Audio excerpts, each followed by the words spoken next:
Hey guys, Zeteo here. Today we're taking a look at a replay analysis. This was submitted to the Academy by our friends Encyclopedia. This is going to be a shorter review. The game is not very long whatsoever, but it is a lower OS review, so I'm going to be covering some of the more basic stuff, especially the stuff that pertains to this map. Alright, so let's get into Game started. Alright, so this is on Altair Crossing. You are the blue player. You've chosen Cortex. Cortex bots at this time are seen as a little bit weaker, especially in 1v1s, because 1v1s tends to be a lot of raider spam, because maps tend to be, maps are big enough that you can get raiders all these different places, and if you have slow units, they just can't catch up and defend the areas. So, raiders tend to be the go-to.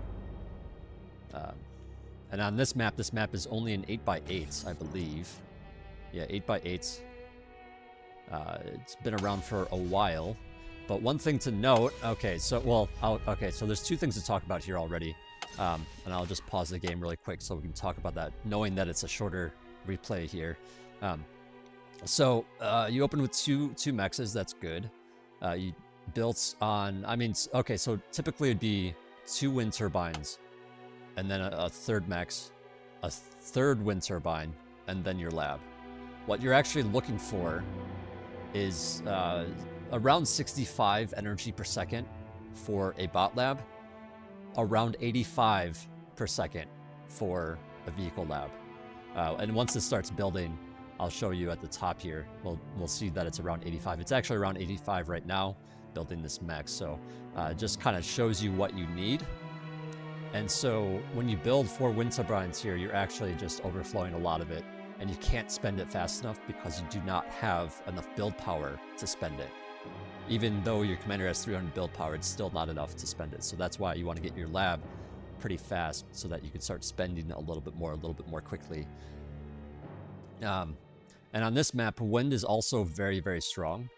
So getting to that 65 or 85-ish energy income is very easy to do because the wind is so high. Especially at this moment, wind is like 20, it's like 23, and you're getting over 100 income with these 4 wind turbines. So you really just don't need that much with that. All right, so here we have the vehicle lab selected, 85 energy required. And so since you're overproducing energy, it's just kind of flying out the window at this time. So it's just a bit of an over building of these wind turbines. And that might, that's really not like the end of the world, but at the same time, this early on in the game, it can make a very, very big impact, just rearranging that. And then once the lab is done, or factory's done, whatever you're building for production, adding on some more wind turbines is great. This guard tower, I feel like it's not really necessary. If we look over here, just right now, like, ticks would start coming across the map. I mean, it is a smaller map, so if you don't feel like your commander's up to the task of defending this whole area yourself, and if you're not producing scouts or something fast that can catch up to those ticks or whatever, whatever scout unit, then a guard tower is okay. So and being this low OS, I really don't mind this kind of thing, just to kind of cover this side. Now, it can't shoot through wind turbines. That's something in the notes. It cannot shoot through this. So you're really only covering this much of your base. This entire area up here you cover, and then this bottom part, not so much, because of this obstructions in the view. All right, so you are producing incisors, you're producing a couple of cons. Now, this is like pretty typical on a lot of maps to get these couple of cons out and expanding. And, you're just growing your economy significantly that way, right? So this is normally like okay in a lot of situations, but on smaller maps, this is a big investment. This is a lot, and this grunt's already at your base. So your opponent could be streaming grunts. So if we look at like how far apart these 2 units are, that's basically how fast those grunts can come out. So you could have another grunt like out here, another grunt out here. Looks like instead they're producing thugs, but just to show you, they can have that many grunts, and you only have a single incisor. Well, now if you try to expand down and expand up, well, now you have the potential to be attacked from both angles. So grunts could be going up here. They could also be going down here and also threatening your fronts here. So 2 cons is just a little bit too much. It's a little too greedy on this kind of map where it's a bit shorter. And I would say that that's true on, I mean, it's true on something as big as like Eye of Horus. I forget the exact size of that map, but it is a bit bigger than this map for sure. And yeah, it really just depends on how close your opponent is. And, you know, some maps are bigger, but then you're actually a little bit closer despite that. But yeah, also something to note with the distances is you're not going from like corner to corner, which would be a longer distance than going directly across. So, you know, this is a pretty short distance. Now, if this was like a wall here, if this was like some natural terrain, if this was high ground and the player had to go around, well, that's a little bit more distance. In that case, I would say, yeah, 2 cons is still a little bit too much because the map is still very small. But if the map is a little bit bigger at the same time, then maybe you can get 2 cons out effectively. All right, so incisors are a little bit more expensive than grunts for sure, but they're a little bit more powerful as well. So with that in mind, you can't have as many units out to defend areas. So vehicle players also need to kind of slow down their expansions to make sure that they have enough units out to defend those constructors. And if they don't, like you running the, like you can get away with it, you just are risking the you know, losing at least one of those constructors. In some cases, I've even seen good players lose multiple constructors because they, you know, didn't figure that out fast enough that you can't do so many cons. So you see thugs here. That's something to consider or to think about as well. So seeing these thugs, like thugs are slow push units. Like they're great at assaulting a position. They're not great at harassing expansions on the side, and they're not great at defending those expansions on the side. So when you see thug here, you know that this is vulnerable, and you know that this is vulnerable, because if you attack here and here, these thugs are too slow to respond to that and that. Like they're not fast enough to like, even if red wasn't expanding at this bottom position and you couldn't threaten there, these thugs are too slow to actually defend this. So this con is actually just a freebie if you go out and kill it. Now, you don't really have a lot of units. I mean, 3 incisors, well, when you see him going into thug, you like this early, like it is actually a mistake to do so, to go into thug this early, but you could be sending, or I guess in response, you could be sending raids out this way to harass that, and down here to harass this. But then at the same time, you also need a response to this if they push. Now on bigger maps, like the thugs would be even worse off because you have more places you can harass. There's, you know, there's a lot more time between when those thugs can actually reach you. And so you can more or less look at that situation and say, you know, these are too slow to attack me. Let me harass you. And then I can also kind of naked expand a little bit. I don't need to defend my expansions as much because these can't get there to attack. Now, of course, red could potentially add on some grunts or something like that, and threaten them still. So like you know, you don't want to just like completely be naked, but if you're laying down a lot of pressure and they have thugs that you're avoiding, then it's hard for them to defend, and they're going to be spending a lot of APM and, you know, units on defending instead of attacking. So it can be safe for that reason as well to expand kind of nakedly, even though they have some grunts or something. Another thing I should point out is these vehicles cannot traverse up these hills. So your cons can't get up here to expand in any of these locations.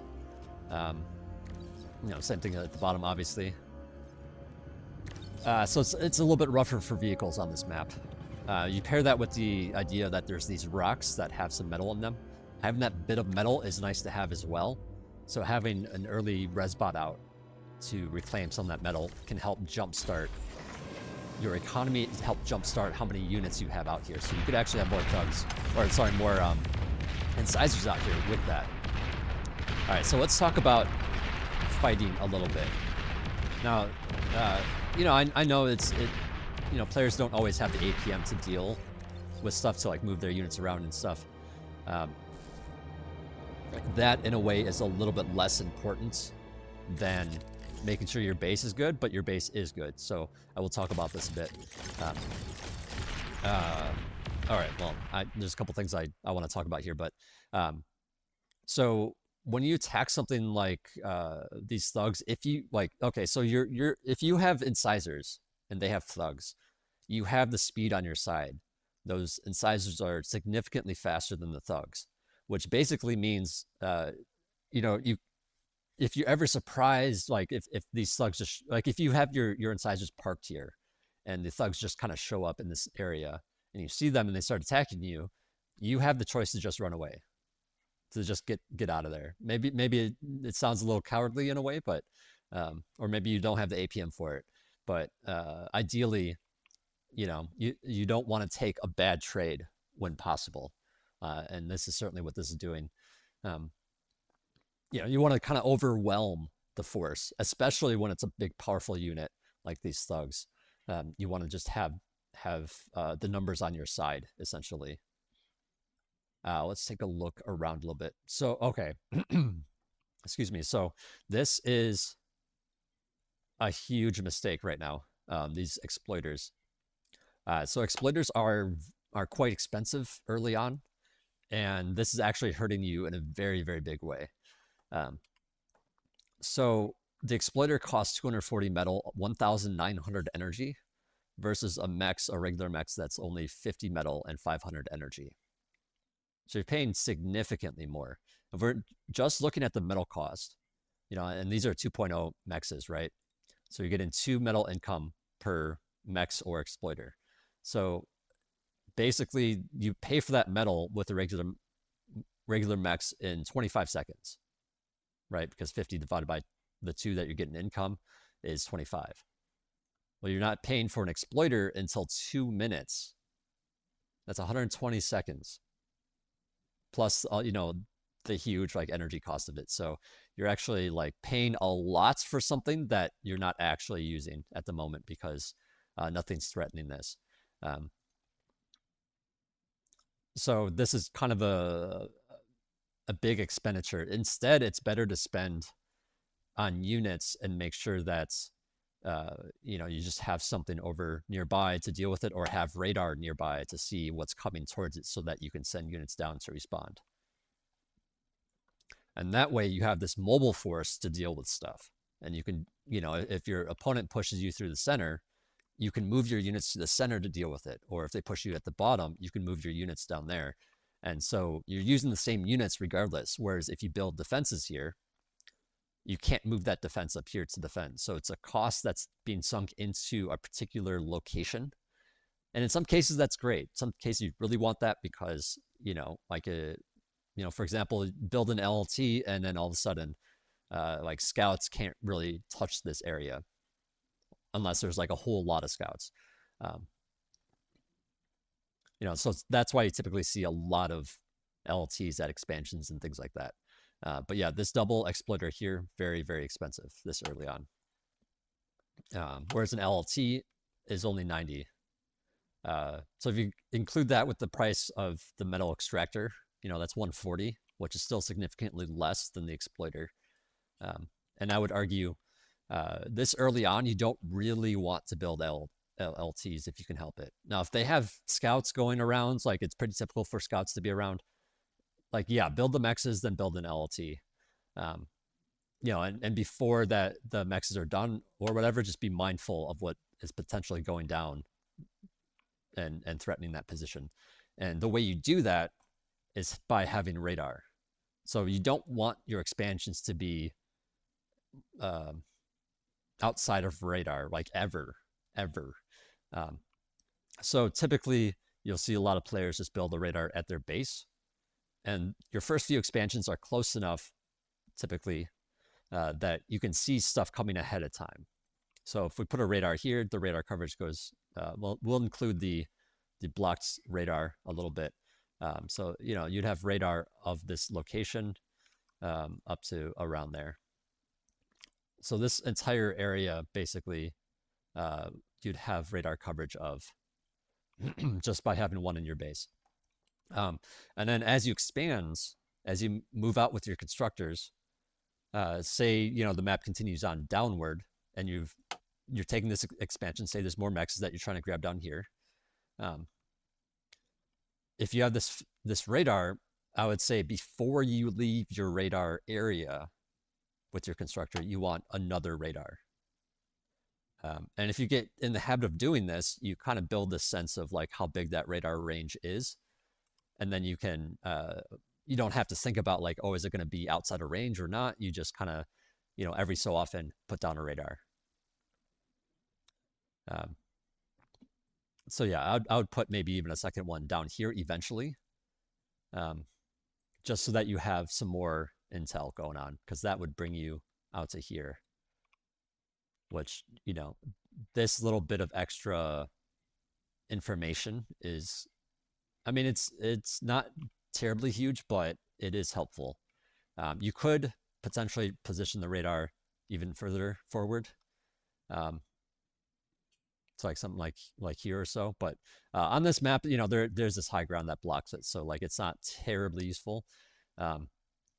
So you know, if you could, the ideal thing would be to put radar on the high ground itself.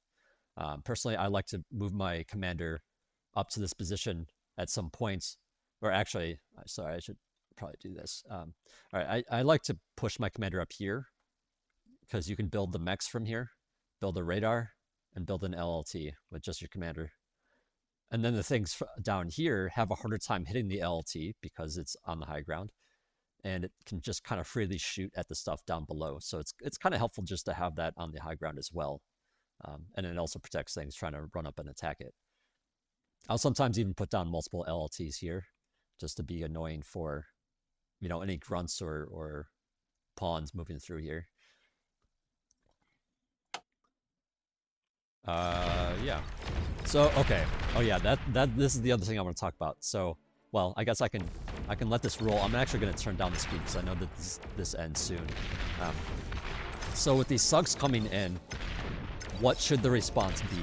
Because this is a big, powerful force. And in your current situation, there's 0 ways to deal with it. You're already dead. There's no way to fix this at the moment. You can go up, try to degun, but ultimately these thugs have more range than your commander. And they have more movement speed. So if we hit I to show this information, we see that the thug has 45 movement speed and 380 range. Commander has fallen. Well, okay, we didn't get to see the commander range. We'll have to use the Armada commander here. But the Armada commander, or actually both commanders, have 37.5 movement speed. Armada commanders have 300... all right, well, I should say both commanders have 300 weapon range.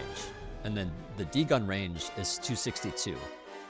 So, actually, this is a Cortex commander. I think the Armada commander has 250 range for the D-gun, but anyways, those numbers are not as big as 380. And the movement speed, 37, is smaller than 45 or 48? 45. 45 for thugs. So what that means is the thug can basically infinitely kite the commander. Because if the commander tries to approach, the thug can just back up.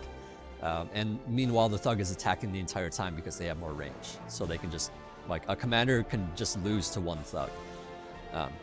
So this, you know, isn't really going to work out. Now, obviously, you don't really have a lot of choices. You're just basically dead. And that kind of just comes back to all the spending. Because this is, you know, 480 metal just in these mexes, where it could have been 100. And then you got a couple more going up here, so that's another, you know, 240 and another, well, let's say that's a half, so that's another like 120. You know, and that's just a lot of metal that you don't have in units. So the way that you deal with this, oh, Is that way too loud? That might have been way too loud. I forgot I turned that up last night. Shoot. Hopefully the video's all right. If not, I'll have to redo this again. All right. So what I'm saying is, okay. So if you didn't spend the money on those exploiters, if you cleaned up that early game here a little bit, you could potentially have out significantly more incisors, and you could potentially threaten the top and bottom. But now you got to deal with the thug push, right? Like, let's say you threatened up there, and these thugs are still coming at you. You know, regardless of what happened, you know, if you do damage up there and down there, let's just say these thugs show up at your base. If we include the idea that you should have a lot more incisors, you could deal with this a lot easier. Not that incisors are, you know, terribly efficient against thugs, but they are fast enough to kind of dodge some shots. And you know, rolling in there, being decisive, you know, I would suggest getting to know, like, or I should say, as you play, get to know how many of what unit you need to be able to take out a certain other kind of unit. So in this case, how many incisors do you need to take out like 5 or 6 thugs? You can do this in single player too. There's some single player cheat stuff. Let me know if you need to know how to do that.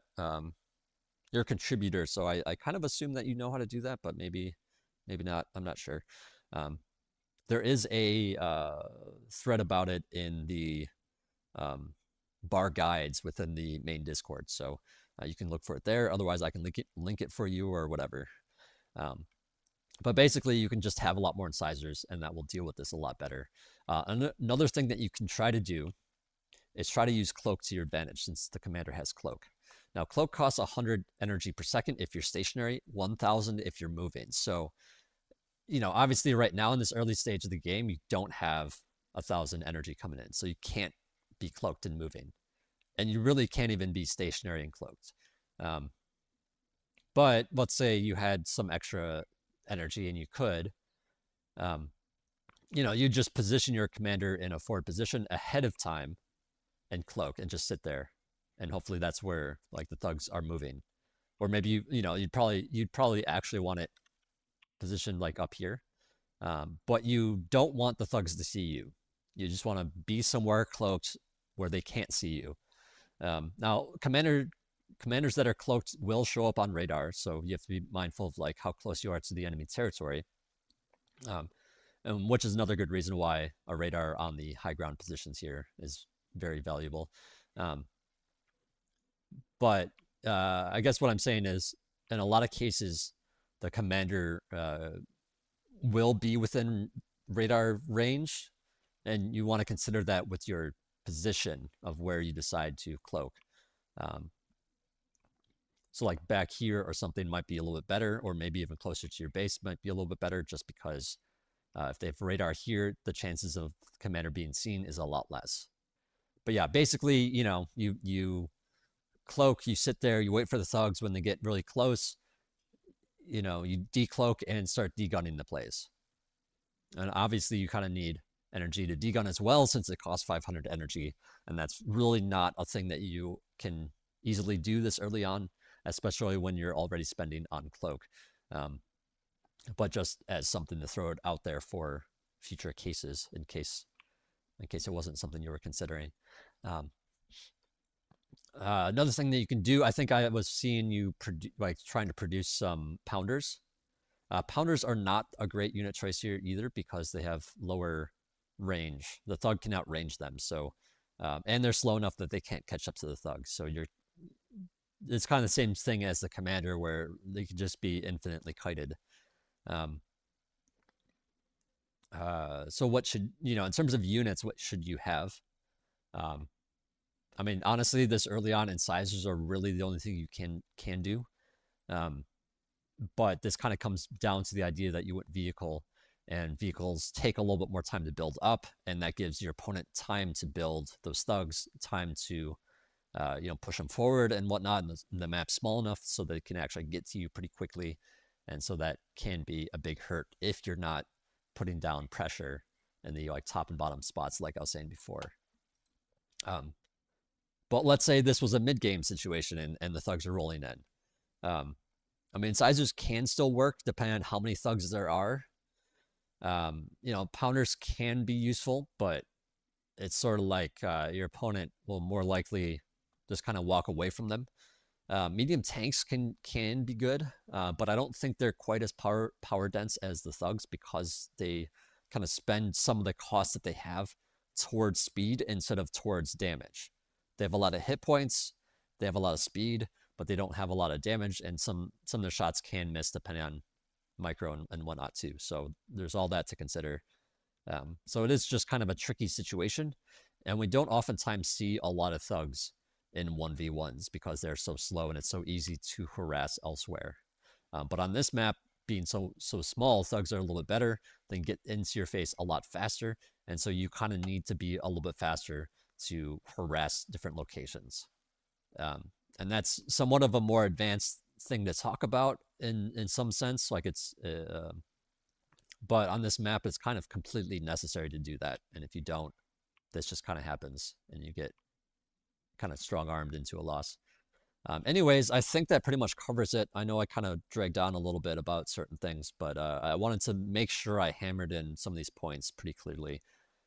So let me know if you have any questions. Hopefully I said that all fairly concisely, and hopefully this video is not terribly long. But anyways, thanks for watching, and yeah, definitely ask whatever questions you may have.